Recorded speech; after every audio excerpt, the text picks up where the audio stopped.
Hello everyone. Hope you are all doing well.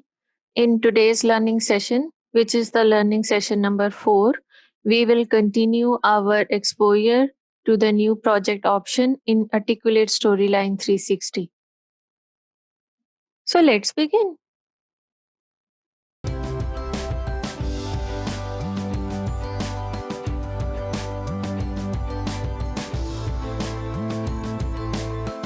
So for today's learning session, let's click on the slides option. And as you can see that we have different options available here as well. And we will explore these options one by one.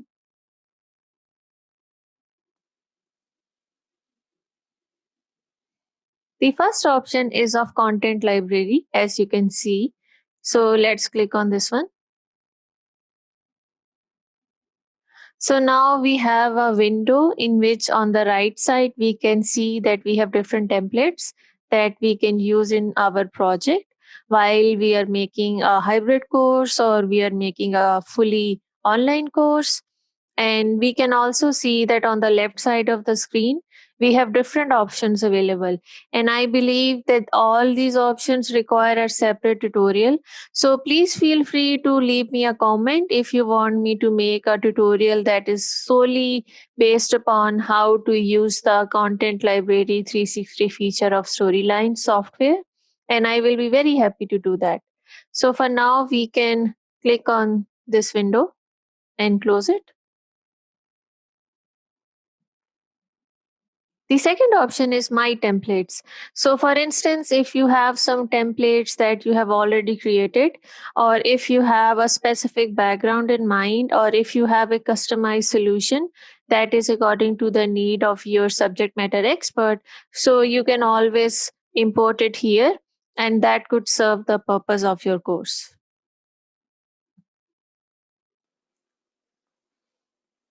The third option is that we have team slides. So, if we click on this one,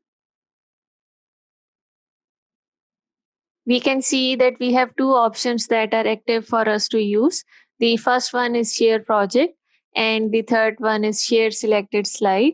And the idea of having this feature is that you can share your projects with your subject matter experts, your third party vendors, and also your fellow instruction designers. The fourth option is that you can have a new slide. So, for instance, if we click on this one, we can see that we have 5 options available in which we can have the slide that fits the purpose of our course. And then the fifth option is that we can have a import feature. And when we click on this one, we can see that we have 5 options available. And we did have some discussion on how we can import different files that are existing in our PC or our laptop, wherever it is, or even if it is from a SharePoint site, you can get it from there and you can import it in your project as well.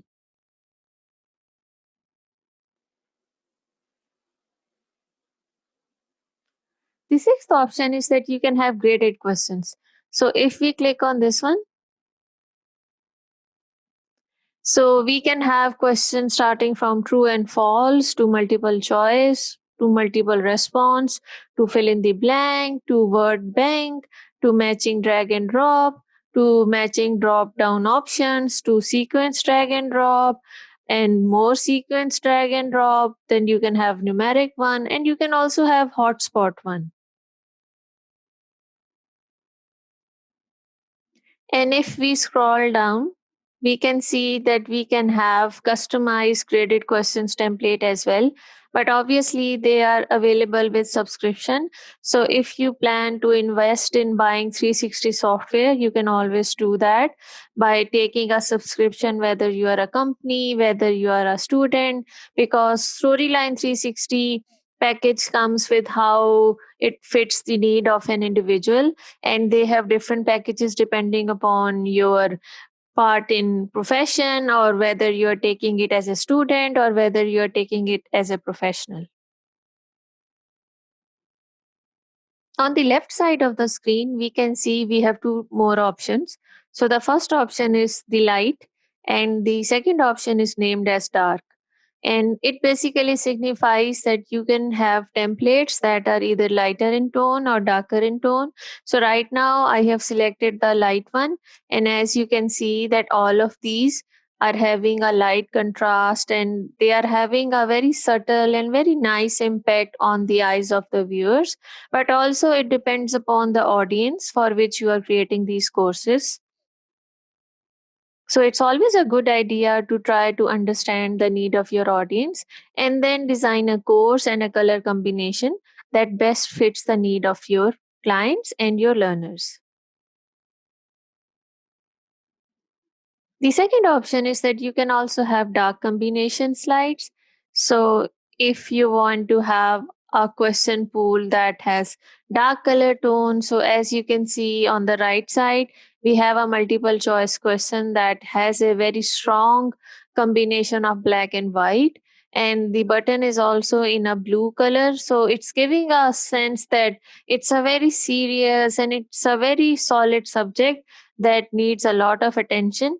So, this is always a good idea if you want to have questions based upon some specific color combination. So, feel free to comment me if you want me to create some examples of having questions that have light color background and some questions with dark color background. For now, we can close this option and we can move forward in the process. The seventh option is that you can have a survey question. So, if we click on this option, we can see that we have different options here as well. So if we scroll down, we can see that we can have options that are customizable according to the content and whether they are a serious question survey or whether they are based upon some lighter notes, or is it like part of a journal, or is it about an opportunity. This option also gives the opportunity to select a template that is either a lighter one, and as we can see that we have light tones for our survey questions, and then we have the darker one. So we can have a dark template that gives a significant impact on the viewers, but it also addresses the need and the purpose of designing that survey. So for now, we can click on this option to close it. The eighth option is that we can have a free form question. So if we click on this option, we can see that it has six amazing options available, and it has the same template when it comes to different options and depending upon the need of the course. And it also gives the option to have a light or a dark template depending upon what you want to have and how it fits best the need of your clients. So then we come to the next option, that is the result slide. And this is the most important slide because it helps you to have a customized solution that also aligns with the learning objectives. And what do you actually gain at the end of taking a course? So it could be a customizable and it could also be a built in feature that comes in Storyline 360 itself.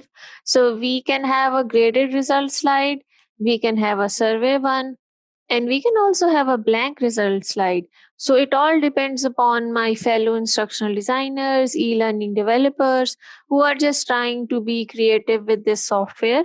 And it also gives us the option to have a result slide that is according to different topic and that is based upon different features of a course. So this is an amazing opportunity if you want to enhance the momentum of your course. On the left side of the screen, we can see that we have some more information regarding the graded questions, survey style. The second option is that you can have a survey template. So, for example, in the survey template, you want to have a result slide that is like similar to the one on the right side of the screen. So, you can always download it and then you can customize it according to the need of your client. The third option is that you can have a blank result slide. As you can see that it is highlighted and it does not have any themes in it. So basically you can have a blank result slide according to the need of your course, and then you can play around it and show your creativity as well. So for now, we can close this window. The next option is that we can have question banks. So if we click on this option, we can see that we have four options available. So the first option is that you can draw from question bank. Then you can have a question bank labeled as number one. Then you can also create your question bank. And the fourth and the most interesting option is that you can manage your question banks. So for instance, if you want to have three question banks in your course, you can do that. If you want to have per se 20, you can do that as well. But a good thumb of rule is that you should have lesser question banks so that it gives more reliability between the content that you have created. And how do you want to align your questions with the content that has been created respectively in that learning module? And for those of my fellows who are new to e-learning design and instructional design processes, question bank is the term that is used here in e-learning domain when you want to have questions from different pools of information and probably in different formats as well. So you can have questions that are having multiple choice options, and you can also have questions in true and false form. So you can have a diversified combination that you can use as part of your course. The next option is that I can record my screen. So if I click on this option, I can see that I have the option to record my screen. And the good option is that I can also customize how much I want to show when I am sharing it with my team members and when I am either presenting it or either I am part of a large group. So the last option is the preview one. If we open this option, we can see that we have four options available to preview our course. And when we are ready with a preview and we are done with having a feedback, we can always publish it. This ends today's learning session that was focused on providing an insight into the slide features of Storyline 360. If you like the content that I deliver in my e learning platform, please feel free to leave me a comment and subscribe to my channel, and also click the bell icon. That really helps you to give an idea whenever I post a new video. So stay safe, be healthy, and bye bye.